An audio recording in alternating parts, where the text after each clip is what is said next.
मैं opening remark के तौर पर सबसे पहले कैप्टन साहब से, क्योंकि आज जरूर उनकी नजर हालात पर रही होगी, वो देख रहे होंगे कि क्या कुछ, और उसके बाद फिर रुमान हाशमी साहब से। कैप्टन साहब सबसे पहले।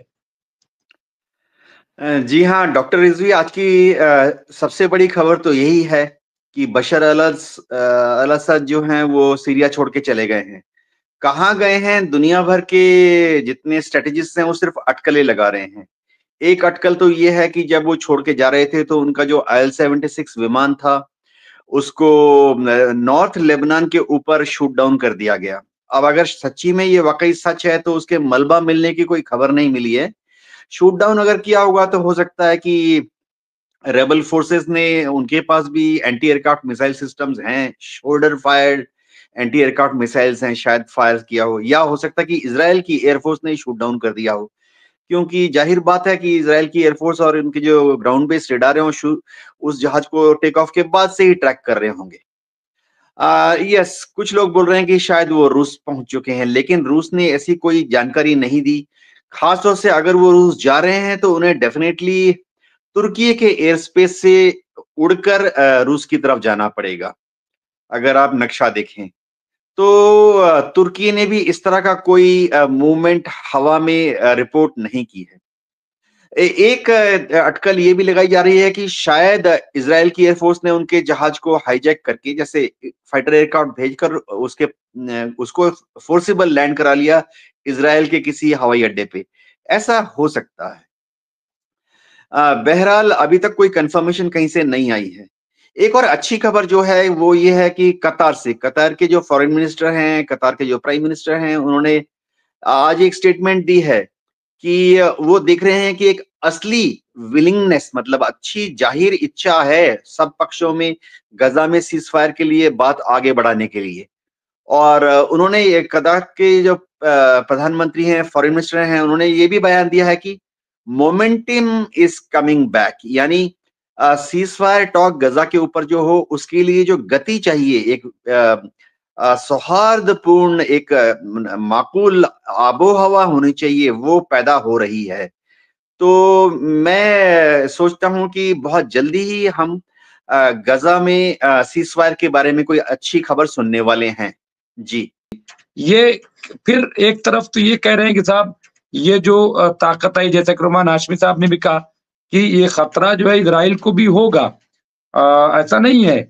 तो और ये इजराइल भी कह रहा है कि साहब ये जो हम तैनात कर रहे हैं दरअसल ये इनके लिए, लेकिन दूसरी तरफ खबर ये आ रही कि इजराइल तो उसे मौके की तलाश थी और वो दाखिल हो गया गोलान हाइट्स पे, उस पे पूरा अपना कब्जा जमा लिया।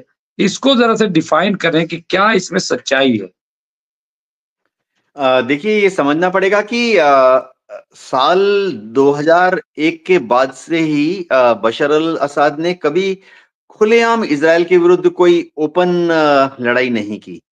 और 2011-2012 जो है उसके बाद से तो बशर अल असद की जितनी फौजी ताकत थी, उनकी पूरी की पूरी आर्मी, पूरी की पूरी एयरफोर्स, वो जो इंटरनल ग्रुप था उसमें ही फंस गई।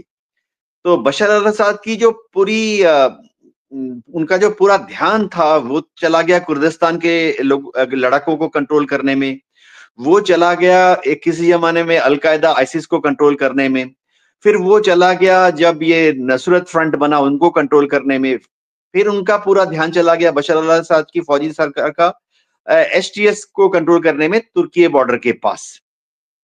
तो उनके पास ना रिसोर्सेज थे, ना उनकी मंशा थी कि वो इजराइल के ऊपर कोई हमला करे, किया भी नहीं। अगर आप पिछले कुछ सालों का रिकॉर्ड देखें, इजराइल ने गोलन हाइट्स जो हैं ये तो 1967 के बाद से ही इजराइल के कब्जे में है।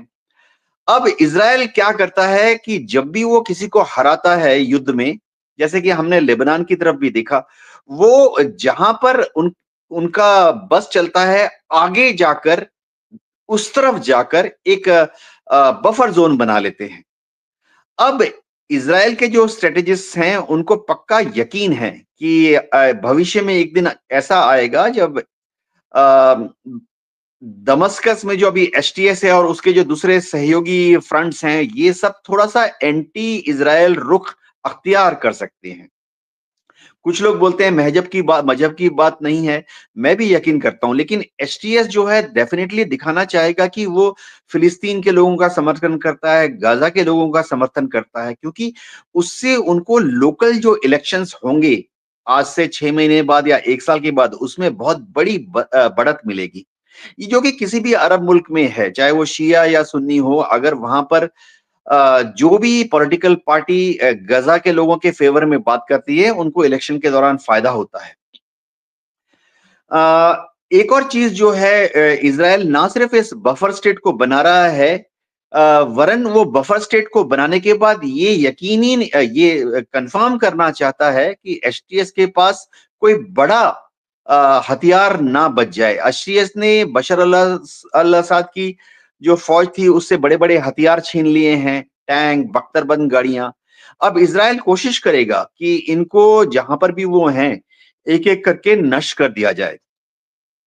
अमेरिका और तुर्की का बहुत बड़ा रोल रहेगा कि वो कोशिश करें कि एचटीएस जो है भविष्य में आज से 6 महीने बाद, 1 साल के बाद, उसका रुख जो है वो इजराइल की तरफ ना हो जाए। ऐसा ना हो कि जैसे हम सोचते हैं कि वहां से हुती, यहां से हमास, वहां से हिजबुल्लाह, और अब यहां सीरिया से एचटीएस, या एचटीएस का जो कोई दूसरा नाम ऑफशूट, वो इजराइल के ऊपर भारी पड़ रहा है। तुर्की का बहुत बड़ा इंटरेस्ट है। तुर्की डेफिनेटली चाहता है कि वो नॉर्थ सीरिया का जो एक हिस्सा है उसको बफर जोन बना ले। डी फैक्टो हो ये रहा था कि एलोपो की तरफ तुर्की और सीरिया का जो बॉर्डर है वहां पे करीबन 25 किलोमीटर या 30 किलोमीटर चौड़ाई का एक बफर जोन बना लिया था, जो कि पूर्व से पश्चिम तक 150 किलोमीटर लंबा था। तुर्की चाहेगा कि सीरिया के उस बफर जोन पे उसका कंट्रोल रहे। क्या एचटीएस इसको अलाउ करेगा भविष्य में? इसी तरह से लेबनान में हिजबुल्लाह है, और एचटीएस जो है वो अब सीरिया में है। क्या एचटीएस हिजबुल्लाह के साथ एक दोस्ताना व्यवहार करेगा? ईरान तो यही चाहेगा, लेकिन हमें भूलना नहीं चाहिए कि हिजबुल्लाह का इस्तेमाल बार बार ईरान ने किया था अलकायदा के खिलाफ, आईसिस के खिलाफ, या एचटीएस के खिलाफ भी। पिछले साल तक हिजबुल्लाह जो है कई बार सीरिया में आती थी, और 7 अक्टूबर पिछले साल, उससे पहले की बात कर रहा हूं, हिजबुल्लाह कई बार ईरान के इशारे से इस सीरिया में आती थी, और एचटीएस ये सब है ना, फ्री सीरियन आर्मी, इन सबको कंटेन करने की कोशिश करती थी। तो अब से हिजबुल्लाह का क्या, जो कि दक्षिण लेबनान में है, उनका क्या रिलेशन रहेगा, दोस्ताना रवैया रहेगा क्या एचटीएस के साथ? तो ये बड़े बड़े सवाल हैं, इनका जवाब हमें 2-3 हफ्ते में नहीं, 2-3 दिन में पता लग जाएगा। सबसे बड़ी बात जो है, मैं अभी सांस रोक के बोल रहा हूं इस चीज को, कि क्या दमस्कस पे कब्जा करने के बाद एक बदले की कार्रवाई शुरू होगी? क्योंकि जिस तरह से वेस्टर्न मीडिया ने या खबरें फैलाई कि बशर अल-असद ने बहुत जुल्म किए, डिक्टेटर थे, हजारों लोगों को जेल में डाल दिया, हजारों लोगों को मार डाला। तो क्या अब कल से, परसों से एक बदले की कार्रवाई शुरू हो जाएगी? क्या बशर अल-असद की जो आर्मी थे उसके फौजी अफसरों को, जवानों को और उनके परिवार वालों को, उनके घरों को अटैक किया जाएगा? इसी तरह से उनकी पुलिस को भी बहुत वेस्टर्न मीडिया ने बहुत ही जालिम बार-बार घोषित करने की कोशिश की। क्या उनके पुलिस के अफसरानों को, उनके फैमिलीज को अब बदले की कार्रवाई के चपेट में आ जाएंगे? इसी तरह से जो सीरियन गवर्नमेंट थी, उनके पॉलिटिशियंस या डिप्लोमेट्स, क्या उनसे बदले की कार्रवाई शुरू हो जाएगी? ये जो चीज है, ट्रेंड, हमें अगले 48 घंटे में पता लग जाएगा। अमेरिका और तुर्की की जिम्मेवारी ये बनती है कि इसको ना होने दें, क्योंकि अगर बदले की कार्रवाई शुरू हो गई वहां पर, तो फिर दुनिया भर में दबाव जो है फिर से तुर्की के विरुद्ध चला जाएगा। यूरोपियन यूनियन के कंट्रीज जो हैं तुर्की के विरुद्ध बात करने शुरू कर देंगे। कुछ नेटो देश भी तुर्की के विरुद्ध बात करना शुरू कर देंगे, क्योंकि तुर्की ही लॉन्चिंग पैड है। देखिए, इनके जितना मैं देख रहा था, इनके पास जितने हथियार हैं, जितनी इनकी लॉजिस्टिक्स इक्विपमेंट हैं, और इनके तो जो कैमोफ्लेज ड्रेस है, जो बुलेट प्रूफ जैकेट, ये सब यूएस ओरिजिन के हैं। उनको अमेरिका ने छोड़ दिया तुर्की में, और तुर्की से उनको सप्लाई कर दिया गया इन लोगों को। आज से 8 साल पहले, 4 साल पहले, 3 साल पहले और अब। तो अमेरिका और तुर्की की बहुत बड़ी जिम्मेवारी है कि वो ये पक्का करें कि किसी तरह का खौफनाक वारदातों को अंजाम नहीं दिया जाएगा। जी।